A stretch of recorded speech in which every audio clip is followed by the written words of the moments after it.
Have you found yourself burdened with conflicting feelings? Uncertain if you want to date Jim, your handsome captain who can't keep his shirt together? Or maybe Nyota, the smoking hot communications officer with a beautiful singing voice? Well, why choose? You could try polyamory. Would that not be offensive to human ideals of fidelity in romantic relationships? Nope. Well, not necessarily. A properly formed polycluster should be satisfying for everyone involved. I see. Please explain this polycluster. I'm so glad you asked. Let's look at an example, shall we? Polyamorous relationships involve 3 or more people connected directly or indirectly by romantic relationships. Let's say these 3 folks comprise a simple polyamorous cluster. If person A is dating person B and also dating person C, then A and B are considered paramours, as are A and C. Paramours are directly romantically involved. In this case, person B and person C would be called metamours. Metamours aren't dating each other, but are dating the same person, so they are indirectly romantically linked. Metamours can be connected in many ways. It is common for metamours to be casual or even close friends, interacting independently of their paramour. This closeness may express itself as a secondary sexual relationship, in which B and C are physically involved while maintaining a platonic relationship. In some instances, metamours interact very little and are content to simply be aware of each other's existence. It is very uncommon and highly ill-advised for metamours to be completely disconnected from each other, especially in small clusters. Functional polyamory is dependent upon communication and honesty, so awareness is crucial. Done right, polyamory is fun, it's safe, and nobody gets hurt.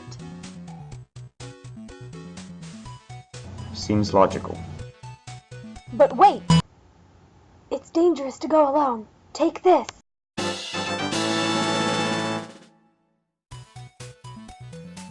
This handy guide will help you decide how to set up your potential polyamorous relationship.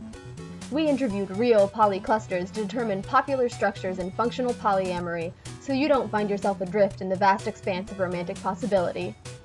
We start with variations on the basic 3 cluster. Nothing too complicated here. But what if you notice your captain eyeing his pretty yeoman Janice? Well, don't you worry. We've got networks to include her too. We have models for 4 clusters, 5 clusters, and more clusters if you're feeling particularly romantic. Be sure not to drop into impulse power too quickly. Things get complicated pretty fast. For the mathematically minded among you, we also provide a handy formula to measure how strongly each polyamorous partner is tied to the cluster as a whole. This works using weighted connections, where the different types of relationships are weighted as shown here.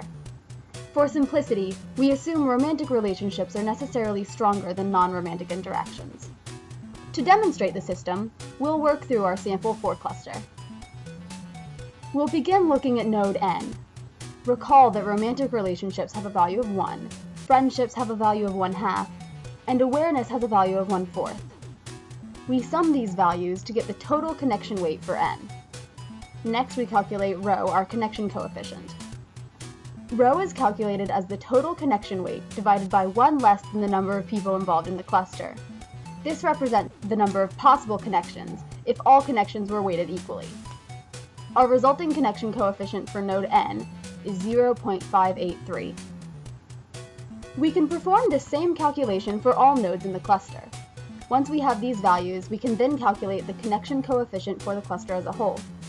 This is represented by rho bar, which is calculated as the sum of all nodes' connection coefficients, divided by the number of people in the cluster.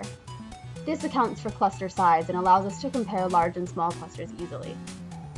Using this analysis, you can easily pinpoint the central polyamorous player, and check in on anyone who may be feeling a little left out. Disclaimer. Please consult all paramours before attempting to increase the size or alter the state of your polycluster. Polyamorous publishing is not responsible for any injury derived from angry significant others, ponfar, or ill-planned attempts at threesomes or moresomes. Consult your chief medical officer before initiating interspecies sexual relations. Fascinating. I shall discuss this matter further with the captain.